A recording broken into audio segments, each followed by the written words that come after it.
Dead Broadside is 792. Today I'm going to go over two things. Number one is the results of 2024's Deadpool that I was involved in. I didn't win the Deadpool. I got two people that I guessed correctly would die in 2024. But I had a strategy and it kind of failed me. But that's okay because I'll do it again, the same strategy. I think eventually it'll pay dividends, but it just didn't in 2024. So I'm going to give you my list of the 10 people that I had picked for my Deadpool. I think that the winner had 5. They picked 5 of the Deadpool people, but they were like the 4th draft pick, so they got an early pick. But anyway, I think I was like 7th or out of 10 or whatever it was. So first person I picked was Joe Biden. Because I was convinced that the government was going to off him in his sleep and then play it off as an old man who died peacefully in his slumber. I felt like they were going to. The government was going to off him and just put some something chemical in his blood or air in his veins and create an embolism, something easy that no one would ever know except Jill. And I think Jill would have been in on it too. She'd have been like, "Let's do this," So I missed that one. Eric Idle. I don't think he's really well. I can't remember what some of these people had or why I picked them, but I picked Eric Idle. He's still with us. June Spencer. I think that was my first pick. She lived to be like 105. She's like a British actress or something, so I picked her. George Soros. I'm convinced that he's just never going to die. He looks worse than a lot of 70-year-olds. Like I'm sorry, I should say that wrong. He looks worse than a bunch of 110-year-olds. That's what I should have said. Dude just keeps on living. He's got like dragon blood in him or something. I don't know. Ethel Kennedy, I got her. Those are my 2 picks. June Spencer and Ethel Kennedy. That's all I've managed to pull out in 2024. So I got Ethel Kennedy. I think she died like later in the year, maybe like September or something. I had Lex Luger. One of my theories was, because this is my first year doing the Deadpool, one of my theories was I want to pick some professional wrestlers because I feel like they die at an alarming rate compared to the regular populace. They don't live very long because of the things they put in their body, the Brompton cocktail of things that they suffer through their veins. I hook out your veins with hooks and chains. I messed that up, didn't I? What is it? I'll rip out your veins with hooks and chains just like a pinhead used to rock a skinhead. House of Pain, that's nothing. Okay. Anyway, I had Sam Neill, which I was really surprised. He's got blood cancer, has to do chemo for the rest of his life every month, and he's still kicking. I figure that Jurassic Park guy would be gone. But back to Lex Luger. If you've seen Lex Luger, he's been in a wheelchair forever. Just looks like a shell of his former self, as many wrestlers in their 50s and 60s do.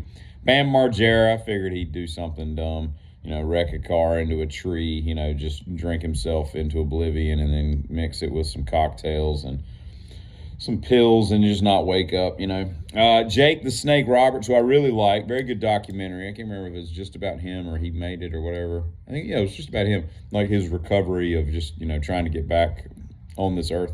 But a nice guy, but I had him picked to kick the bucket. Nancy Pelosi, best I could get out of her was she broke a hip in Croatia or something. I don't know where she was.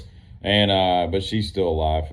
Here's where I can't remember why I picked this, but I needed a wild card, so I went with and I'm gonna totally screw this up, but Gaten Matarazzo, that dude from Stranger Things, that 20-year-old has got like no gums or no teeth or no palate or I don't know what's wrong with him, but I can't remember why I thought he would die, but I don't know. And my last one was I decided that me and my buddies, we had a theory of picking a gangster rapper, so I picked Playboy Cardi.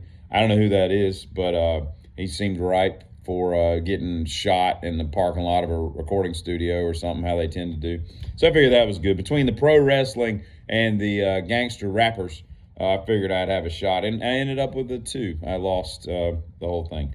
I think I had $25 in this experience, but it was fun, though. It's kind of fun watching people expire through the year. And it's not like, you're mostly picking older people anyway.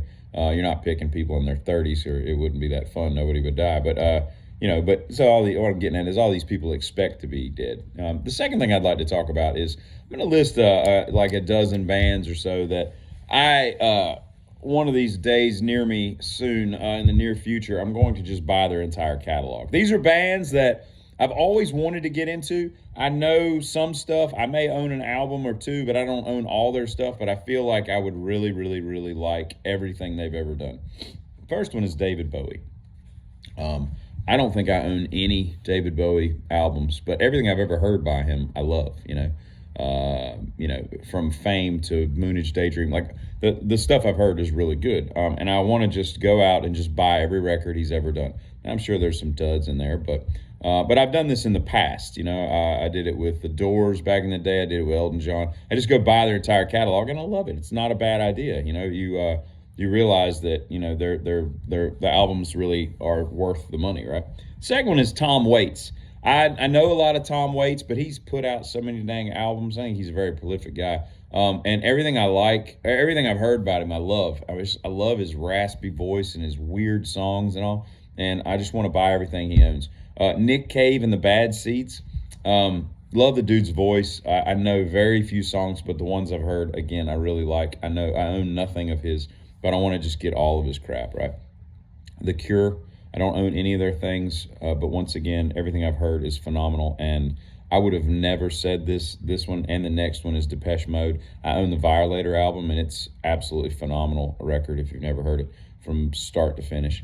But The Cure and Depeche Mode, if you'd have met 13-year-old me and said, what do you think about The Cure and Depeche Mode and Tears for Fears and the Cars and all, I'd have been like, get out of my face and never talk to me again. Like, I wouldn't have even listened to the idea of that stuff. And I'm telling you, that's some beautiful music. Robert Smith's got it going on. That's an interesting way to write songs, and they're absolutely brilliant.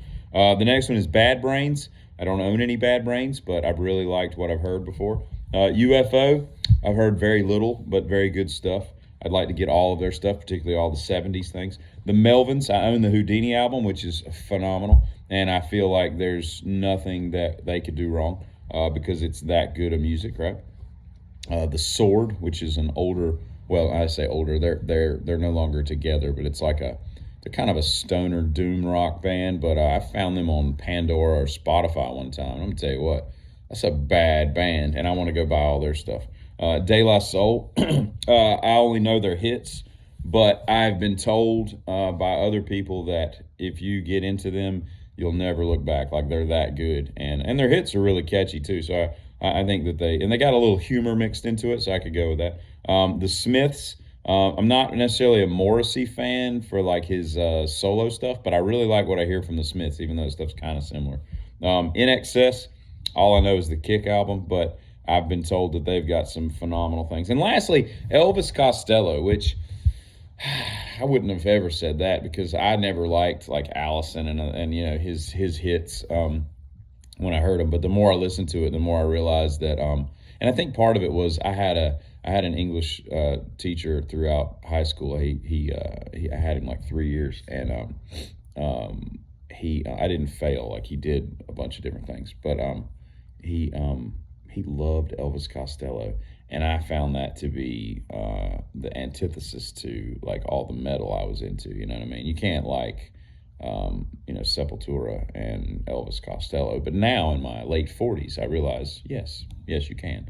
So those are the bands. If you know any of those bands, or you get into those bands, or you got a bunch of their albums or whatnot, make some suggestions. Hit me up in the comments and let me know what you think. Am I on the right track, or am I wasting my time? Giddy.